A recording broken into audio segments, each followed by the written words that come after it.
Okay, so very good morning. Welcome to the briefing then for Friday the 12th of August.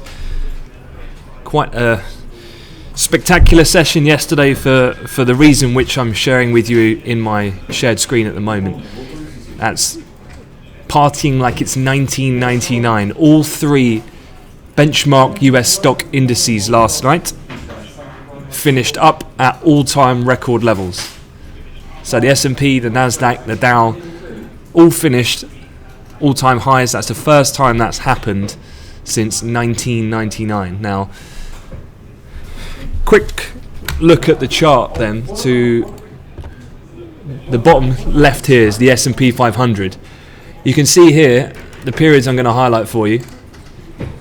This is late 1990s going into 2000. So this was the last time we rallied up, and at that point the all-time high we were touching was around 1500. And look where we are now, 2185 and a quarter this morning. Now we know what happened here. That was fueled by obviously tech companies, the dot-com bubble. We then recovered until the financial crisis hit in 2008, 2009, causing the recession globally, and then the monetary new steps that were taken, QE, now negative rates,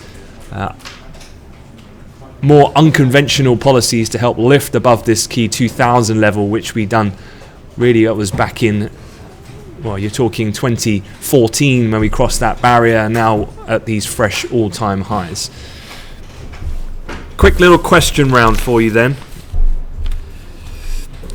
So, as I said, first time we finished all three indices together at all-time high since 1999.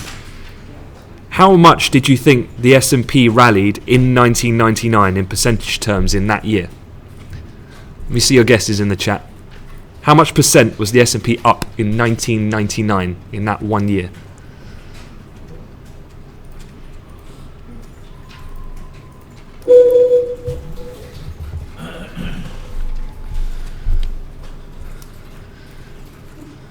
Okay, just remember what era we were in and then what type of companies are within each index.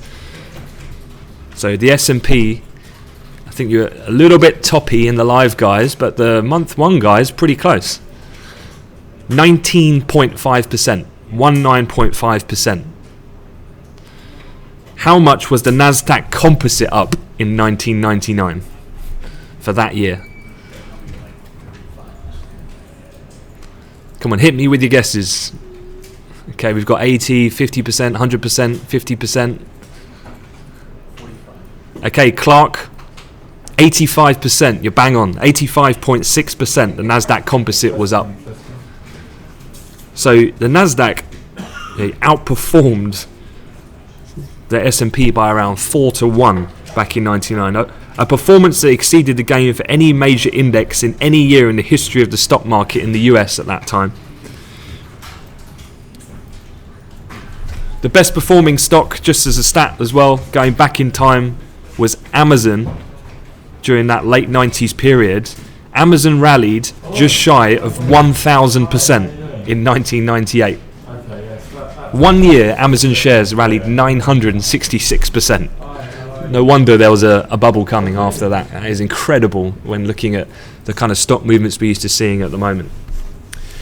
Okay, so looking a bit more to the here and now then as to why that we've moved like we did yesterday and we closed at these record levels. Well, 2185 and a quarter, that's your new line in the sand if you like. And one of the key reasons why we did move higher yesterday was oil. As you can see here, we had a big rally pretty much from 2 o'clock, which was the NYMEX pit open. Why did this happen? Well, there's a couple of things. One of the chief reasons was comments out of Saudi Arabia.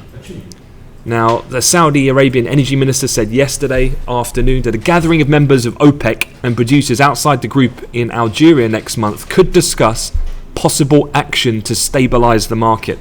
Now remember, when you're monitoring oil comments, it's about who's saying it. As we've said before, when Venezuela was speaking last weekend, no one really cared. Now this is coming out of Saudi Arabia and they're hinting towards possible action to stabilize the market. This is what happens in the oil market. And there wasn't a one and done spike. it was the kind of day when there was very little going on. So as the comments started to circulate, more people started to pay attention. And obviously we paired just this circle on the left here highlighting that was the initial volatility on the DOEs, the move lower than that we saw, recovered that move and punched higher. Certainly then, from a market point of view, it's been very quiet this week, and so when it's like that, traders tend to look for correlations then to drive direction. And the chart that I'm showing with you at the moment is oil's moves have coursed through the stocks the past 2 weeks. You can see here mapping WTI crude over the MSI all country stock index. They've pretty much, obviously not to the tick, but very closely mapped each other. So following oil as a lead indicator for then the knock-on performance of the equity market has certainly been a key catalyst for some of the moves. So again, I'd be looking at in today's session as well. So with these US indices at all-time highs, the other reasons then, aside from oil, is QE programs. We've had the Bank of England announce now their program, a 60 billion extension, plus the 10 billion corporate bonds, plus the QE that's going to be tweaked by the ECB most likely in September, probably more to come from the Bank of Japan. QE is the new norm for the foreseeable future in terms of as far as monetary policy goes. If that keeps going, then that's going to fuel demand for bonds and going to push yields further into negative territory. So a sharp drop in sovereign bond yields has pushed the growing population of investors into the US stock market. Investors turning to equities then, a search for income as they're crowded out of the market for sovereign bonds. So the lower these yield goes, the more value people are seeing in having their cash invested into the stock market rather than the bond market or elsewhere. A growing number of money managers as well, I read this morning, also believe US corporations are on the verge of a return to earnings growth, a factor that would certainly make their valuations at this point a lot more palatable. The other thing as well that acted as a bit of a catalyst for this run-up that we had in the US equity markets all the way into really the close last night, because the actual record high came just into the close, was the consumer discretionary stocks. You had the likes of Macy's, Kohl's report their department store sales yesterday afternoon, and they all came out much better than expected. So when you're looking for underlying signs of economic health, obviously consumer spending is key piece of the puzzle. So you've got consumer spending in the US, you've got ultimately fairly robust jobs data that we've had in non-farm payrolls, you've got oil heading higher, which stocks have been tracking, and you've got this search and hunt for yield, which is being more opportunity in the equity market. That in combination then with forever low or more accommodative monetary policy means that stocks are going one direction at the moment, and it's very hard, I think, to kind of fight against that trend. And 2,200 incredible type numbers I don't think can be discounted in the near future. So that kind of wraps up then the story of yesterday and how we the land lies this morning, because again it's been a fairly quiet open. Another thing that we have seen this morning is we've already had a couple of data points come out of Germany. So German economy grew twice the rate of economic forecasts. This came out at 7 o'clock this morning, which is the Eurex Open, and it came out quarter on quarter at 0.4%, which was above the expected 0.2. Looking at the euro then this morning, we have strengthened since that figure came out to find initially a bit of resistance here up at around the pivot level. But the dollar a little bit softer after having rallied a little bit yesterday, so we're down around 1/10 there in the Dixie. So cable also coming off its most depressed levels in tandem with this uptick we've had in the euro currency. The only one thing I've read this morning which is slightly more on the worrying side, and it's something I was talking about yesterday, was that comment in the Xinhua news agency. If you remember, yesterday they ran a headline talking about the fact that China's PBOC, their central bank, has explicitly said they do not foresee cutting interest rates or the reserve requirement ratio in the second half of this year. Now, if you think about it, the market has been predominantly propped up by this easing from central banks. And I was intonating that I was getting slightly concerned by the fact that China are kind of regressing on that slightly. Well, overnight, you've had a couple of economic data points come out of China, and pretty much a trifecta of bad news, if you like. Industrial production was lower than expected. Fixed income or fixed asset investment and retail sales were all softer than expected. Looking at these charts going from the beginning of the year, although we have stabilized somewhat, certainly the fixed asset investment, which is key to profitability and performance of the economy in the longer run, has seen the most severe downturn at the moment. But all three measures are edging lower again, which, if you remember at the beginning of 2016, which was here, this was a real big concern for the market. The only thing is, if things get bad, what will the Chinese government do? Well, they'll literally reverse course of what they said yesterday. I'm sure that would be the case, and then they would prop the market up. So it's almost, again, this Goldilocks scenario. The worse that the Chinese economy performs, the more likely it's to force the hand of the central bank and government to take action, and therefore it's hard to fight against stocks correcting even at these fairly inflated levels at the moment. A quick look at the session for today.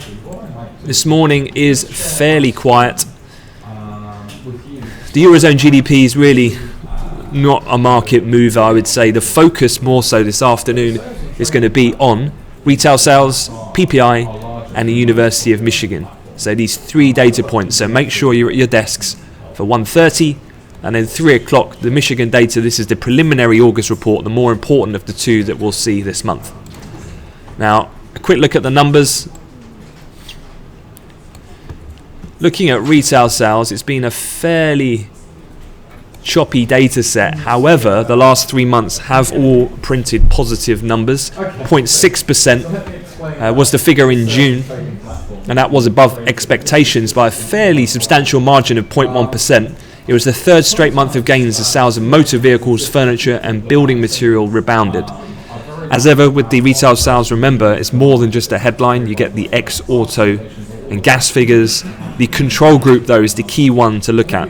That's seen as the underlying kind of same measures that are taken every month that extrapolate the volatility in a data set, so seen as the most cleanest reading of true retail sale performance.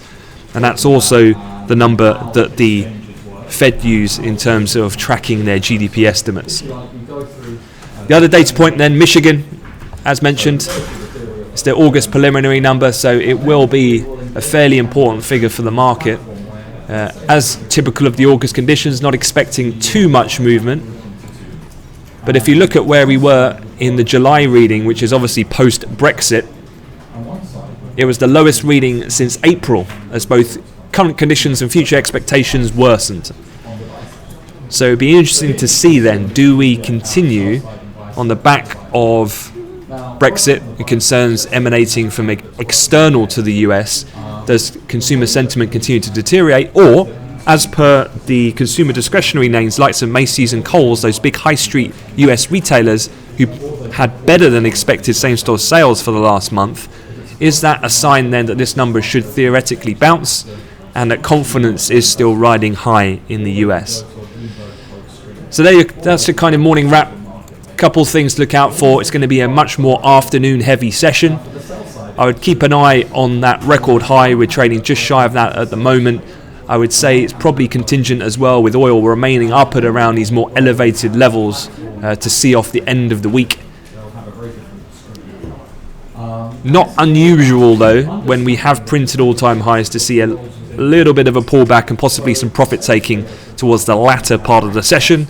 But if that does materialise, that's likely to come more towards the close of Wall Street this evening. Okay then guys, that's your morning wrap. Happy Friday, enjoy your day, and I'll catch you in the chat room.